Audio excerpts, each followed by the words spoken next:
He's dangerous. He scares me. I mean, he's massive, but I still stand by. I believe AJ has all the ability, all the fundamentals to beat Francis Ngannou, but it's very dangerous. He's very strong, he hits very hard, and he has no fear. So it's just one of them where get it done, go like that, and move on and become undisputed world champion. That's going to be a good one. I don't think he's going to see the final bell. Respect to both of them. I like Anthony Joshua as well. Anthony Joshua has gone through a lot himself in his own right. You know, a lot of ups and downs, but yet he's still here. And he's still on the big stage and the big level. And I know he wants to be champion again. And Ngannou, you know, same thing with him. You know, he wants to make a statement that he's in this for real as well. So I think that's going to be a real banger. Of course, you have to get the edge in terms of experience in the ring with Anthony Joshua. But as we've seen with Ngannou's last fight, that he has power to also put you down as well. I can't see it, but we never envisioned Tyson Fury ended up on his backside. And, you know, on paper, you would think that Tyson Fury should be more evasive than AJ, even though AJ's worked over the last few years on his ring craft and his ring generalship and his positioning and his defence. But his last fight was the best he's performed in a long time in terms of he just went in there, relaxed and let his hands go. So I can't see any slip-ups. Please don't let us see any slip-ups, because I really, you know, if Tyson Fury comes to Usyk, I want to see AJ v Fury. Yeah, no, listen, it's a big risk factor. I think that's the reason why people are selling the fight. Can Ngannou do to AJ what he did to Tyson Fury? That's what the fight's been sold on. For Ngannou, his second fight, he's fighting a two-time world champion, two-time former world champion, so it's a huge opportunity for him. And what a story of Francis Ngannou. If you were to put that to the British Board of Control, you've got a heavyweight here who's lost in his debut, going to fight Anthony Joshua, to knock it down. But that's boxing this day and age, isn't it? Francis Ngannou, with the social following his performance with Tyson Fury, has got him this gig now against AJ. I think it's a great fight. I said to AJ, to be honest, mate, I was dead impressed with Ngannou against Fury. He did a lot better and he shaped up a lot better than I expected him to. I think he's an absolute mammoth of a man. I think he's big, strong, durable, can take a shot, and I think he's a break him down job. I can imagine that you know, AJ will break him down and probably get him out late, if not a wide points win. But I think either way, I think he'll do a better job than Fury did, because I actually thought Ngannou won that fight. And if anything, that just sets up a bigger fight with Fury if AJ does a better job on Ngannou. So, you know, it's a no-lose situation. I don't know. My gut and my head tells me AJ all day long.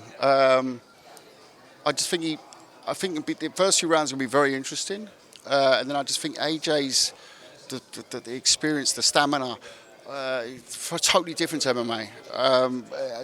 The later rounds he's going to grind him down. That's how I see it. But then you sort of think, like, hold on. But I saw the Fury fight. He didn't grind him down the stretch. But then where was Tyson really? You know, was that part of the training camp for Usyk almost? So was he not at that level? At the same time, he's put Tyson on his arse. He can certainly do the same to Joshua. So it's a really interesting fight. I think it's a good move.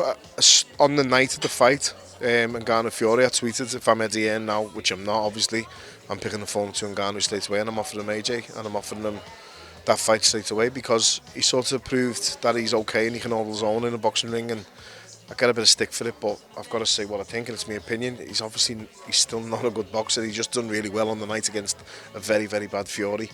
I hope Fury had the off night of his life and he wasn't on a decline, because he's going to need everything he's got against Usyk, which is a great fight.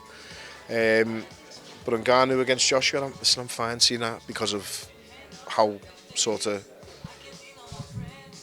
not comfortable, but how content he was in that ring, and how you know, he wasn't out of his depth by any stretch of imagination. He looked like he belonged there a little bit at times. So I think it's a win-win for everyone, for the promotion, for AJ, for Ngannou. He's getting probably another monster payday, which he won't be getting in the UFC. And AJ should look good against him. Should. I'm never saying it again now, he definitely won't beat him, but he should look okay against him. You know, it's hard to say. You know, Ngannou's a big, lovely fella. You know, when I say lovely fella, I mean where he's come from. Big, powerful unit. You know, let's see. Can he take? Let's see how well he holds the shot. Really, because you know he never really got he's not really been tested to see if he can hold a shot well in boxing. Here we're going to find out. So you can be as big, you can have much power as you want. What's he like at taking it? We don't know. So listen, it's amazing what he's done up to now. So, but don't ask me who's going to win, because you've got to pick the obvious one, haven't you? You know, a blind man could say who's going to win, but there is upsets out there. Things go wrong. I think AJ stops him before round 8. Yeah, I think AJ stops him after 4, but before 8. Ngannou's not intimidated by power, by size, and you know when you saw him with Fury. From what I've seen, what little I've seen of him, doesn't look like he's intimidated. I think he may look to catch in between punches. I don't think he'll have that fear. It's going to be interesting. It's an interesting fight. AJ should beat him, but it wouldn't surprise him. Yes, it would be a massive shock in terms of boxing landscape if Ngannou was to beat AJ and chin him. But would I be surprised? No, because I've seen him put Tyson Fury on floor. And Tyson Fury is supposed to be the man with a better chin than AJ. So if you can put Tyson Fury on floor, then surely he's got the capabilities of putting AJ on floor. So this is a real fight, and this is why I give AJ a lot of credit for taking it, because he didn't have to take it.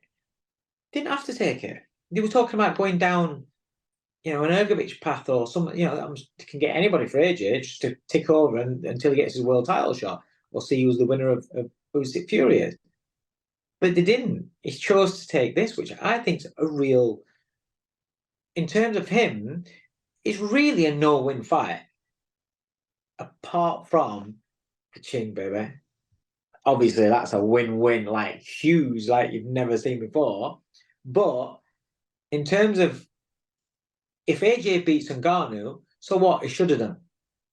If AJ beats Ngannou and doesn't look good, fucking hell, didn't look. Look at how people talk about Fury.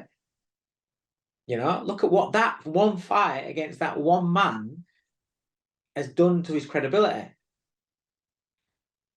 So AJ runs all that risk.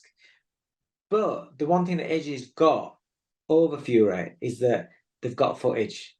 They've now got footage, boxing footage, not just MMA footage. They've got boxing footage, not just a little clip of Ngannou on pads with Mike Tyson looking fucking slower than Titanic when it's already sunk. And you can see a little bit of what he's about now. You've got 10 rounds work to look at him. So AJ's got he's got that as an advantage. And also, I've said it before, the element of surprise has gone now on Ngannou. So AJ, you know, is going to take him seriously. And when AJ's got confidence and he takes somebody seriously, he's a very good fighter. So he should beat him. But I don't know if he will, because I can see him get caught on the way out. You know, it's usually AJ is the bigger man. He's fighting a guy that is not bigger than now, and he's certainly not longer now. And I think it's the reach that's going to give AJ the problems, because I think it's the reach that gave Tyson Fury problems. I don't think they expected that to be an issue, because Fury's always used to being longer than the guy that he fights. Well, Ngannou seemed as though he's got the same reach, and it gave him problems. That was why he was second guessing himself and everything that he normally does, because normally he can get in and out without getting clipped on the way back out. This time he couldn't. That could be a real problem for Anthony Joshua. So I'm really looking forward to the fight. I can't wait. Joshua stops him, I think. I think it's table tennis and tennis. It's two different games. I know he's a good MMA fighter and whatnot, but and they say he takes kicks and elbows to the head, but it's different when someone continuously pummels you with their hands. So. 大家可能感觉很轻松，然后但是他的技术肯定要比纳甘诺要好很多，然后但是纳甘诺的抗击打能力他不要忽视，然后纳甘诺的重拳也不能忽视，所以说还是要谨慎一点，然后小心被纳甘诺的重拳打到。I know why everybody's thinking Joshua would take this pretty easy, because I believe that when it comes to boxing, Joshua has the experience, he has the skill, and he has the boxing advantage. But Ngannou has a chin, and he can punch. That fist can end any fight. So I would say Joshua has to approach this fight with cautious. He has to pay attention to his defense. 但是我也希望最终胜利还是属于岳水岩。But I really hope Joshua could pull this off.